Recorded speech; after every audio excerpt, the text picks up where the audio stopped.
Son objectif est clair. Ce règlement-là du gouvernement du Québec, il vise à prévenir les noyades d'enfants notamment, puis il est très important à respecter. Le règlement n'est pas nouveau. Depuis maintenant 15 ans, les propriétaires de piscines résidentielles construites après 2010 sont dans l'obligation d'installer une clôture d'une hauteur minimale de 1,2 mètre, munie d'un loquet et qui ne peut être escaladée facilement.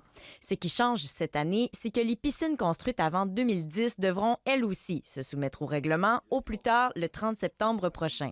Les plus vieilles piscines, c'est un petit peu plus compliqué. Fait qu'on les encourage fort à aller voir la ville, demander la réglementation, parce que juste dire « bonjour, je veux une clôture pour ma piscine », c'est pas nécessairement aussi simple que ça.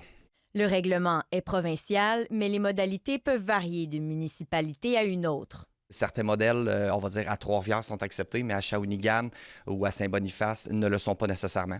Fait que c'est pour ça qu'on encourage tout le monde à aller voir la ville, poser des questions, ramasser les documents avant de venir nous voir.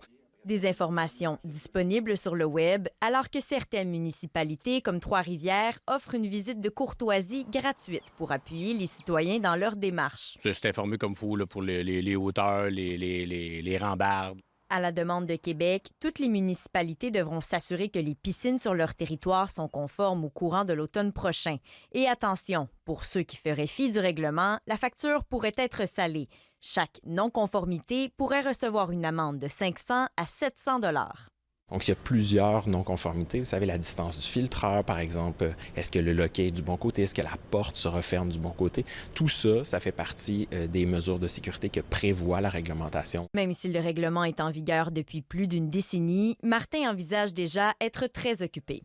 Ça va être très difficile de servir tout le monde parce qu'il y en a plus que ce qu'il est possible de clôturer en main-d'œuvre à Trois-Rivières et partout au Québec. Chose certaine, c'est que le règlement, bien qu'il puisse engendrer des coûts, semble trouver écho chez les parents de quartiers familiaux. Il y a plein d'enfants autour, fait que faut pas que, surtout pas que ça soit accessible et que ça soit sécuritaire pour toute notre gang, là.